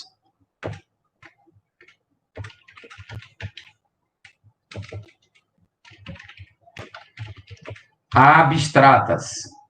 Calma que depois eu vou explicar isso aqui para vocês. Tá? E vou logo definir regras. Regras são normas casuísticas que se prestam a disciplinar situações específicas ou individualizadas. Feito o conceito, eu vou explicar para vocês o que é normas e princípios, o que é regras e princípios. Tá? Então, vocês podem anotar aí direitinho. Quando é que você identifica uma norma principiológica? A norma principiológica, ela tem um elevado conteúdo valorativo, ela tem um grau de abstratividade muito grande. O que significa dizer isso? Ela não trata de uma situação, de uma situação específica, né? Disciplinada de forma específica. E a norma principiológica, como ela não trata de uma coisa específica, mas de situações abstratas, ela pode ser utilizada em várias situações. Vou explicar para vocês. Tem um dos princípios que nós vamos estudar aqui, que é o chamado princípio do contraditório. Tá? Não é preciso anotar, porque a gente vai estudar ainda o princípio do contraditório. O que é contraditório? O contraditório, eu vou falar aqui em palavras assim bem simples. Significa proporcionar às partes que estão litigando no processo, autor e réu, igualdade de condições para que eles possam estabelecer os seus argumentos, as suas defesas e produzir as suas provas. Isso quer dizer o princípio do contraditório. Tá? É igualdade de condições dentro de um processo. Né? A gente chama de paridade de armas. Ou seja, armas que eu falo aqui, armas no sentido figurado. Né? É que o juiz proporcione às partes o direito de quê?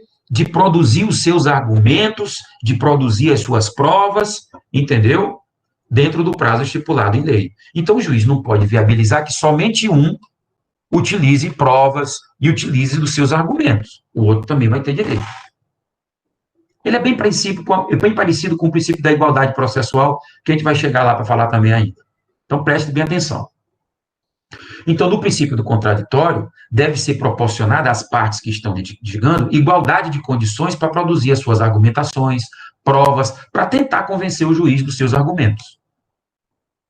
E esse princípio, ele pode ser desobedecido em várias circunstâncias. Vamos a uma delas. Quando o autor entra com a ação, o réu, ele entra com a ação, ele produz os seus primeiros argumentos, né, na petição inicial. Ele vai dizer, ó, estou entrando com uma ação contra fulano de tal dos Anzóis, por isso, e quero isso. É claro que o juiz vai ter que proporcionar à outra parte o direito de quê?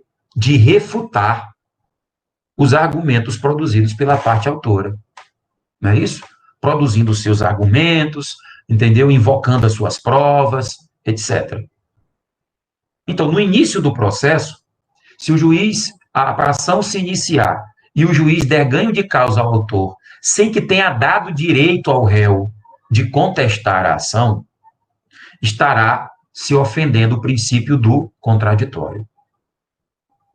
Da mesma forma, se quando o processo terminar, o juiz der a sentença, vamos imaginar que, num outro exemplo agora é um outro exemplo. No primeiro exemplo, o juiz, a ação foi iniciada, o juiz não deu o direito do réu contestar e julgou a ação favorável ao autor. Ele não pode fazer isso. Ofende o contraditório. Beleza. Agora vamos, segundo exemplo. A ação se iniciou, o autor iniciou a ação, o réu contestou, beleza, o processo tramitou todo certinho, até o final o juiz dá uma sentença. Vamos imaginar aqui uma sentença a favor do autor. Aí o réu entra com recurso de apelação para tentar mudar o julgamento.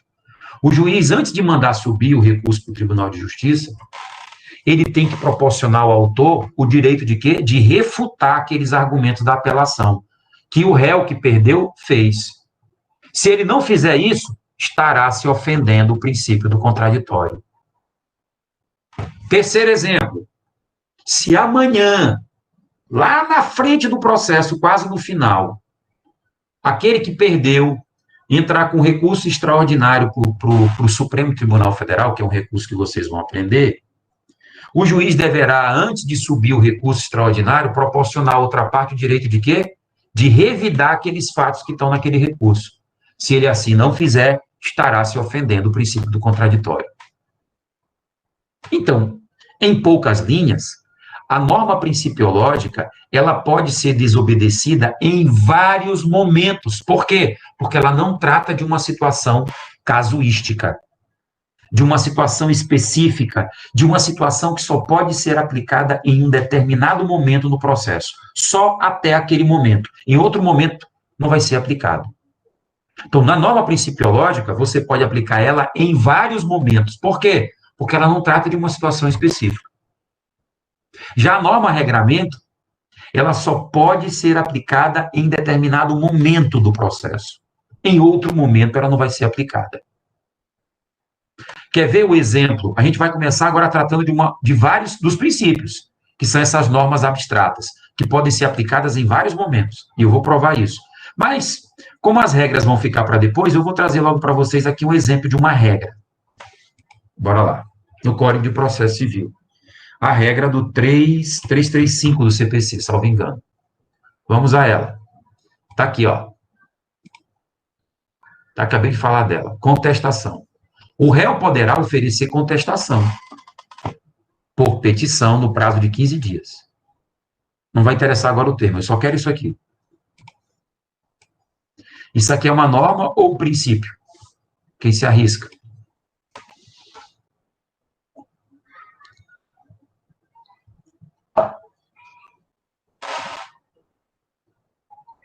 Isso aqui é claro que é uma regra. Sabe por quê? Porque aqui ele está falando de um momento do processo.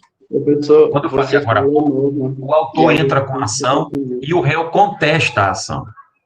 É o segundo momento do processo em que o réu vai se defender através da contestação. Então, só existe um momento para ele oferecer contestação. A contestação em si, ela é oferecida em um determinado e específico momento. Eu não vou poder aplicar isso aqui em outro momento do processo. Ah, lá na apelação. Não, porque eu não estou falando lá de... A contestação, ela só se dá em um momento do processo. Não em outro momento. Isso aqui é exemplo típico de norma jurídica, regramento, ou regra jurídica. Por quê? Porque ela é só aplicada, ela é bem casuística, ela trata de uma situação específica, individualizada, que só pode ser aplicada em um determinado momento, e em outra circunstância ela não pode ser aplicada. Diferentemente da norma principiológica, que ela tem um elevado, ela é abstrata, e ela pode ser levada a ser aplicada em vários momentos do processo. O contraditório, quando eu expliquei no exemplo anterior, ele foi desrespeitado, que é essa paridade de armas, ele foi desrespeitado em vários momentos do processo. Então, eu posso aplicar a norma principiológica em vários momentos. Por quê?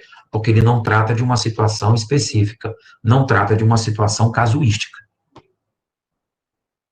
Vocês estão entendendo? À medida que a gente for desenvolvendo, e a gente vai começar agora a tratar sobre as normas principiológicas, vai ficar bem mais fácil a gente entender.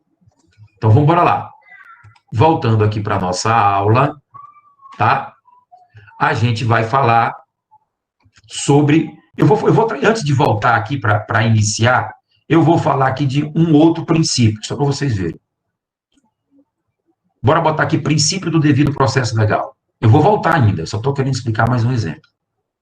Pelo princípio do devido processo legal, ninguém pode ser tolhido da sua liberdade ou dos seus bens sem um devido processo legal. Até transcrevi aqui para vocês o inciso 54 do artigo 5º da Constituição Federal.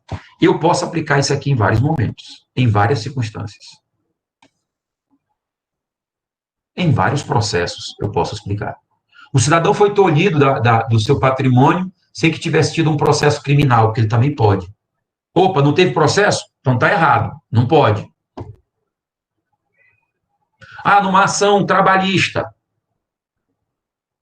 O cara entrou com a ação, o juiz julgou, não citou o cara não fez nada, ou melhor dizendo, houve um requerimento administrativo para tolher os bens de alguém. Não houve processo? Não. Então, em qualquer circunstância em que não haja processo, o cidadão não pode ser tolhido da sua liberdade ou dos seus bens. Eu posso utilizar isso, aplicar isso em inúmeras circunstâncias. Não, numa circunstância única e específica. Tá? Vamos lá. Deixa eu ver aqui um outro princípio aqui.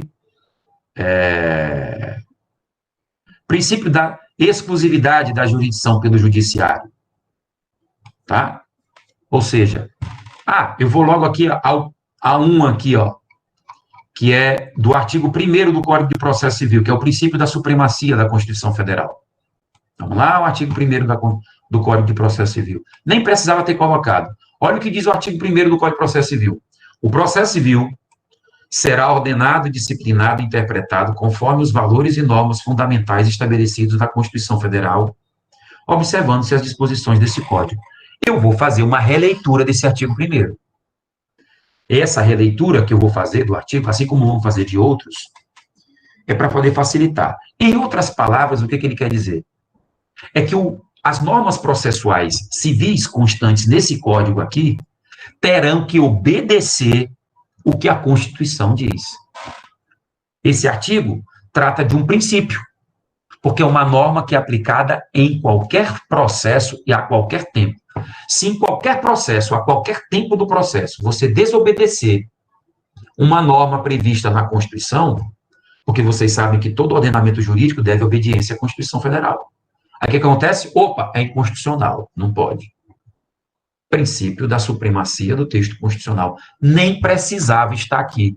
Mas o legislador do Código de Processo Civil, ele disse, meu amigo, tudo que está aqui escrito tem que ser interpretado de acordo com a Constituição, não contra ela. Porque se você interpretar contrário aos dispositivos que constam na Constituição, aos dispositivos de direito processual, não pode, é inconstitucional. E isso pode acontecer a qualquer momento, por qualquer motivo, dentro de um processo. Fica claro que se eu posso aplicar norma jurídica, porque norma jurídica é gênero, Norma jurídica é gênero. Tem como espécie os princípios e as regras. Então, se eu posso aplicar norma jurídica, nesse caso, a norma jurídica principiológica, em vários momentos, dado que ela não trata em nenhum momento de uma situação casuística. Diferentemente lá do 334, ou melhor dizendo, do 335 do Código de Processo Civil. O momento para contestar, aliás, o réu tem direito de contestar a ação em 15 dias, mas é no momento em que for aberto o prazo para contestar. Depois eu não posso mais usar essa regra. Em nenhum momento mais eu vou poder utilizar. Fica claro que é a norma regramento. Agora, aqui é uma norma principiológica. Esse artigo 1º, ele significa uma norma, ele traz no seu conteúdo uma norma jurídica de conteúdo principiológico, chamado de princípio da supremacia da Constituição Federal. Não precisava estar aqui, mas o legislador fez questão de colocar aqui para dizer, ó, tudo que está aqui tem que ser interpretado de acordo com a Constituição, não contrário a ela. Eu não tinha dito a vocês que a Constituição Federal ela traz um pouquinho de cada ramo do direito? Então, da Constituição, tem um pouquinho de direito processual civil, tem um pouquinho de direito processual penal, tem um pouquinho de direito eleitoral, tem um pouquinho de direito administrativo, tem um pouquinho de direito previdenciário, tem um pouquinho de direito financeiro, tem um pouquinho de cada coisa. Então, aquele pouco de direito processual civil que a Constituição Federal trouxe tem que ser obedecido. Então, não adianta interpretar qualquer dispositivo, seja ela princípio ou regra, contrário à Constituição. Esse é o princípio basilar, princípio da supremacia do texto constitucional. Por isso que ele fala, o processo civil será ordenado, disciplinado e interpretado de acordo com a Constituição. Em outras palavras, todas as normas de direito processual civil que se encontram guardadas neste Código deverão ser interpretadas de acordo com a Constituição, não contrário ao que a Constituição Federal dispõe. Então, trata-se de uma norma principiológica. Ela não é casuística. Por quê? Porque eu não estou trazendo de um caso específico. Ela não é aplicada em um momento específico tão somente. Ela pode ser aplicada em vários momentos. Por quê? Porque você pode desobedecer a Constituição dentro de um processo judicial em vários momentos. Estão entendendo? Beleza. Então, vamos retomar aqui, fica claro, essas noções aqui de normas principiológicas e normas regramento é matéria de IED. Tá? Vocês não viram? Se estiverem IED com quem? Que mal lhe pergunte. Com Alexander. É? Ele falou isso para vocês?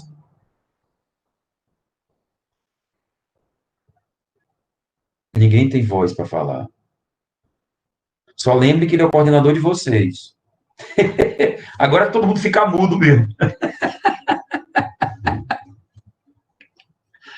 Eu tenho certeza que ele falou isso. Bora lá.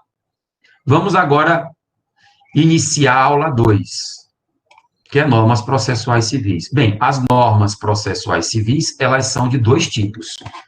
Normas processuais civis principiológicas e normas processuais civis regramento. Tá? Porque as normas processuais civis também são normas jurídicas. Se são normas jurídicas, como toda e qualquer norma jurídica, elas se dividem em normas principiológicas e normas regramento. Tá bom? Beleza. Assim sendo, a gente vai falar um pouco sobre a evolução do processualismo. Olha só aqui uma coisa.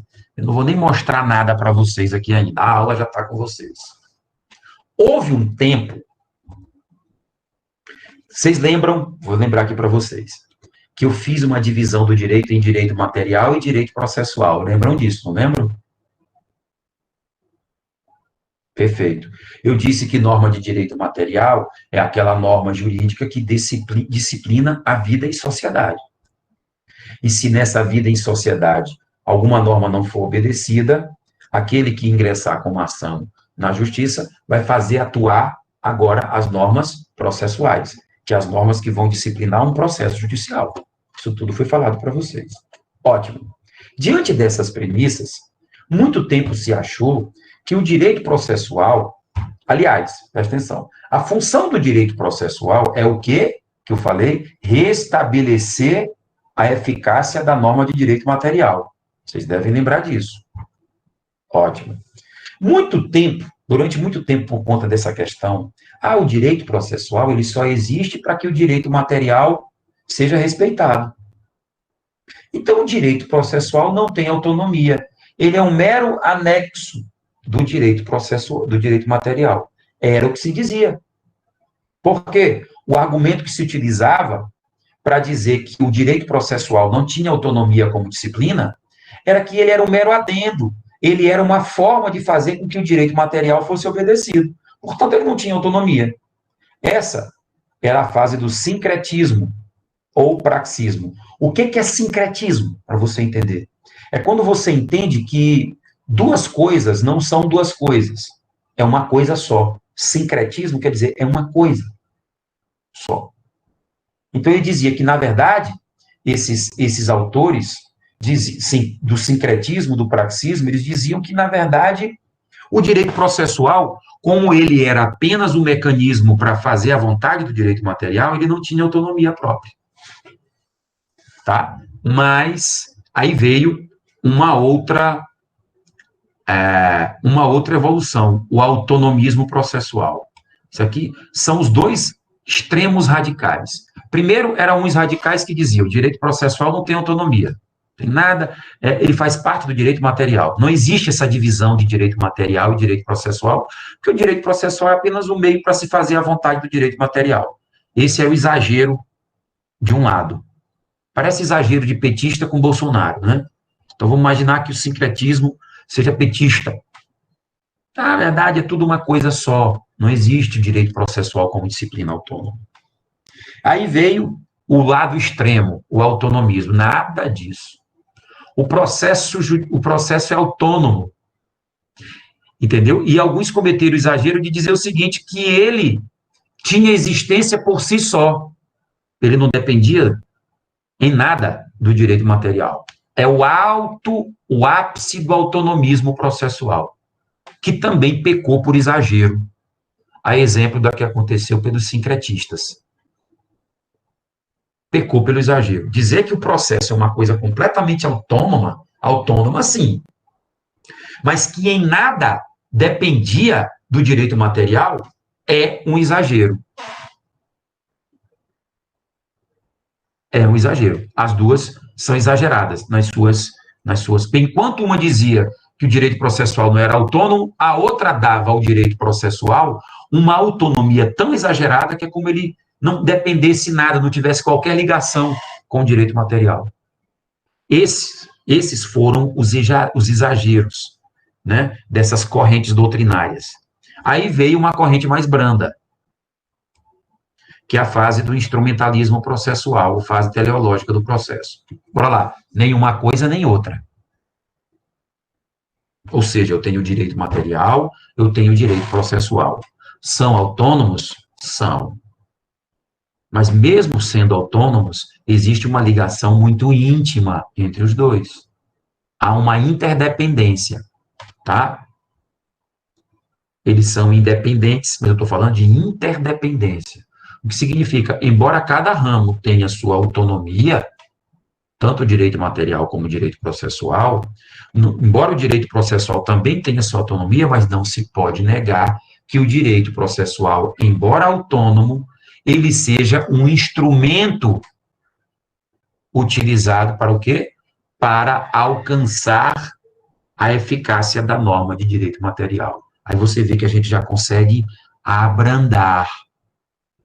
Para alguns doutrinadores, até hoje, essa é a teoria que está vigorando. Tá? Porque a teoria do neoprocessualismo, ela foge um pouco dessa discussão, da letra A, B e C. Ela foge. O que ela quer dizer é o seguinte, é que a norma processual, ela, embora tenha sua autonomia, assim como a norma de direito material, mas ela deve obediência à Constituição Federal. Isso é lógico. Portanto, essa teoria aqui, embora ela esteja elencada, ela não bate ela não nega a existência do instrumentalismo processual. O que ela diz, a teoria neoprocessualista, ela apenas melhora a teoria do instrumentalismo.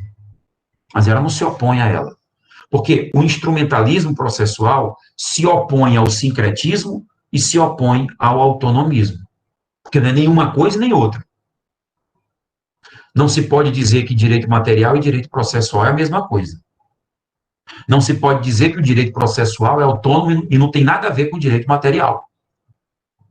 E aí o instrumentalismo diz, todo mundo tem a sua autonomia, é uma visão mais ponderada, mas não se pode negar que o direito processual, embora autônomo, ele seja um instrumento da vontade, do direito material. E aí o neoprocessualismo, ele vem adotando a visão instrumentalista, ele vem dizendo, olha, a visão neoprocessual está certo, o direito processual tem autonomia, mas é um instrumento da vontade do direito material. Beleza, mas tudo isso tem que estar de acordo com a Constituição. É só isso que ele acrescenta. Ou seja, a teoria neoprocessualista, ela vem apenas se utilizando da teoria instrumentalista, apenas colocar um plus. Ele disse, ó, eu concordo com a teoria instrumentalista em dizer que o processo, direito material e direito processual são autônomos, mas que o direito processual é um instrumento, tá? Falar em instrumentalismo, é um instrumento para se fazer a vontade do direito material. Mas tudo isso tem que estar de acordo com a Constituição Federal. Então, é nesse sentido que a gente trata essas 4 teorias. Tá bom? E aí eu venho dizendo aqui, ó, todo princípio, todo e qualquer princípio, não só os constitucionais, ele tem 3 funções. Função fundamentadora, orientadora e subsidiária. Eu vou explicar isso aqui mais adiante. Tá? Quando a gente tratar dos princípios in loco. Tá? As características da mesma forma. Tá? E a gente vai começar a tratar agora os princípios constitucionais processuais. Presta atenção. Eu vou falar dos princípios processuais que estão na Constituição. A Constituição Federal, ela não tem exclusividade em tratar sobre princípios, não. O Código de Processo Civil também traz outros princípios. O que eu estou querendo dizer é que, que está lá naquele artigo 1º do Código de Processo Civil, é que os princípios que não são constitucionais, que estão só no CPC, ali na norma processual, e todas as regras têm que obedecer às normas da Constituição. Tá? Todas as normas da Constituição. Agora, nós vamos começar tratando aqui de alguns princípios constitucionais, ou seja, princípios de direito processual que estão no texto constitucional. Beleza? Ótimo. E a gente começa tratando aqui, eu vou começar primeiro a tratar dos princípios da Constituição Federal, que tem a ver com direito processual. O primeiro é o princípio do devido processo legal. Ele é um princípio processual? É. É constitucional? É. Por quê? Porque ele está também na Constituição Federal. E aí, qual é o inciso do artigo 5º da Constituição Federal que trata sobre esse princípio? É o artigo 5º, inciso 54 da Constituição Federal, que diz que ninguém será privado da liberdade ou dos seus bens sem o devido processo legal. A primeira metade desse inciso aqui que fala do devido processo legal, o que eu tenho que entender como devido processo legal? No momento eu vou falar só do princípio legal, do devido processo legal formal. Tem que ter um processo judicial. E aqui, a primeira metade trata de processo penal, que é o processo penal que vai tirar a tua liberdade, com base nas normas do direito penal. Direito processual civil não vai prender ninguém. A única prisão civil por dívida é do devedor de pensão alimentícia. Tá? Mas a liberdade, de uma forma geral, essa primeira parte, ela faz parte do direito penal, porque quem tem o objetivo de privar a liberdade de alguém, embora existam outras penas no direito penal, é o direito penal, ele que vai estar. Mas essa segunda parte aqui, ela diz respeito especificamente ao processo civil, porque é o processo civil que vai disciplinar, tá, a privação de bens, tá? Em várias circunstâncias aqui. Você vai perder um bem, você está devendo uma dívida, não pagou, teus bens vão ser vendidos para poder pagar a dívida. Muito embora existam bens que não podem ser objeto de penhora, que não vão responder pelas dívidas do devedor, tá bom? Então, o princípio do devido processo legal diz que tem que haver processo com direito de defesa, entendeu? Para que alguém seja privado da sua liberdade ou de seus bens. Aí alguém poderia logo me dizer assim, Wagner, mas eu já vi gente ser preso sem processo. Existe, na própria Constituição, a possibilidade das prisões cautelares. Então, por exemplo, prisão fora do processo, há possibilidade? Há. Mas o cara está sendo privado da sua liberdade. Tá. Mas a prisão é provisória, ela não é definitiva. Então, por exemplo, você cometeu um crime e foi preso em flagrante delito, não existe nem processo judicial ainda. Você é encaminhado para a delegacia, o delegado lavra um auto de prisão em flagrante. Só que tem um tempo. Tá? Existem outras prisões, essa é a chamada prisão pré-processual. Existem as prisões que podem se dar dentro de um processo, mesmo antes de uma decisão judicial finalizada. São as prisões preventivas, né? Que são outras modalidades de prisões cautelares que vocês não estão em direito penal. Então, a gente não pode dizer o seguinte, entenda-se, ninguém será privado definitivamente da sua liberdade. Por isso que eu digo, a interpretação literal, às vezes, causa problema. A interpretação desse inciso, dado o fato de que existem prisões antes de uma decisão penal, por exemplo, transitada em julgado, que não cabe mais recurso, a gente tem que fazer uma releitura. Ninguém será privado definitivamente da sua liberdade ou definitivamente dos seus bens sem que haja um processo. Isso significa que eu posso ser privado dos meus bens dentro de um processo, antes de uma decisão final? Posso. O juiz pode bloquear teus bens provisoriamente.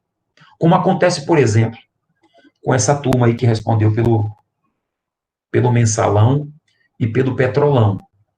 Os processos se iniciam porque se o cidadão só pudesse, se a gente fizesse uma interpretação tão somente literal desse dispositivo constitucional, o cara iniciava o processo, mas não podia privar o cidadão dos seus bens. O que acontece? O cara vendia tudo. Quando chegasse no final do processo, de que ia adiantar? Nada. Então, às vezes, você entra com uma ação, até uma ação civil, somente uma ação civil.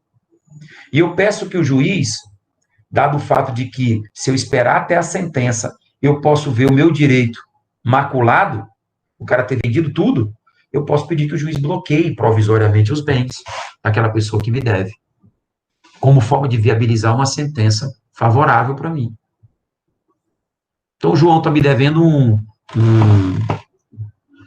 200 mil reais. Se eu souber, então, tiver conhecimento que ele tem um terreno, eu posso pedir um bloqueio judicial. Ou seja, não pode vender o terreno. Vai lá no cartório de registro de imóveis e coloca lá, ó, esse imóvel não pode ser vendido aqui não, está bloqueado pela justiça. Depois, se ao final a pessoa contra quem eu entrei tiver razão, o juiz manda desbloquear. Se não tiver razão, o que vai acontecer? Como foi bloqueado, ele está como garantia de uma dívida ajuizada. Então, cuidado ao ler essas coisas. Ninguém será privado da liberdade dos seus bens. Aí você é levado a entender o seguinte, eu preciso de uma decisão definitiva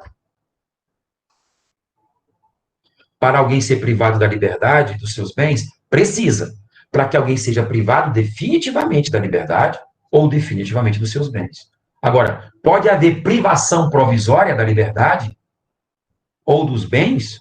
Pode, não há problema nenhum. Ok? Muito bem. Gente, eu vou fazer a chamada. Eu tenho aula agora à noite. Eu peço desculpas aí, porque minha mão não está muito legal. Vou tentar fazer um outro curativo aqui.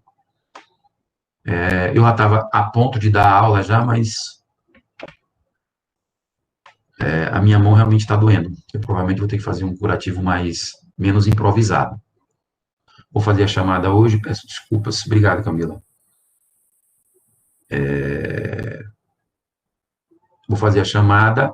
Fiquem até o final da chamada, tá? Para que fique registrado aqui na relação. Alan. Presente. Andressa.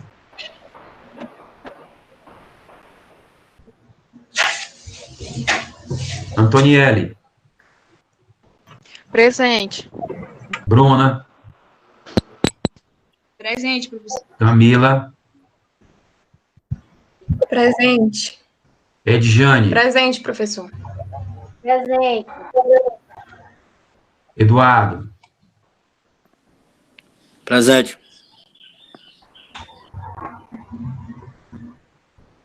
Elaine. Presente. Esteani. Presente. Gerlane. Presente. Gui, eu não sei quem é Gui. Eu, presente. É Gui o quê? Guilherme? Guilherme dos Reis. Igor Mariano. Presente. Jennifer Larissa. Presente. José Arnaldo. Presente, professor. Lana Silva. Presente. Laiane. Laiane. Presente, né? Não dá para falar não, né, filha? Leonardo. Presente.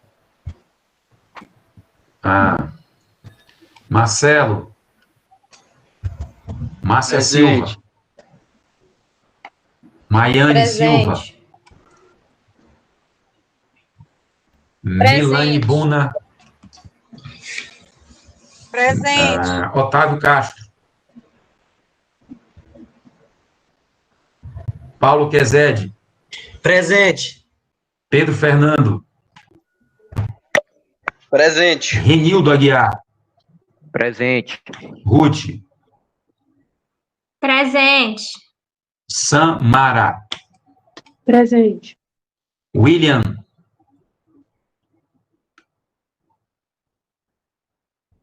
Avisa o William aí, acho que ele está cochilando. Fazer o quê, né? Ivana.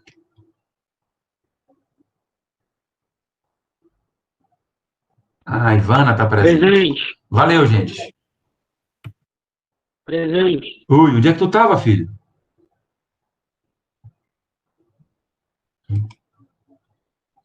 Sim, senhores. A gente encerra por aqui hoje, que é a nossa próxima aula, se Deus quiser. Já estão com o material da aula aí, vão adiantando alguma coisa aí, tá?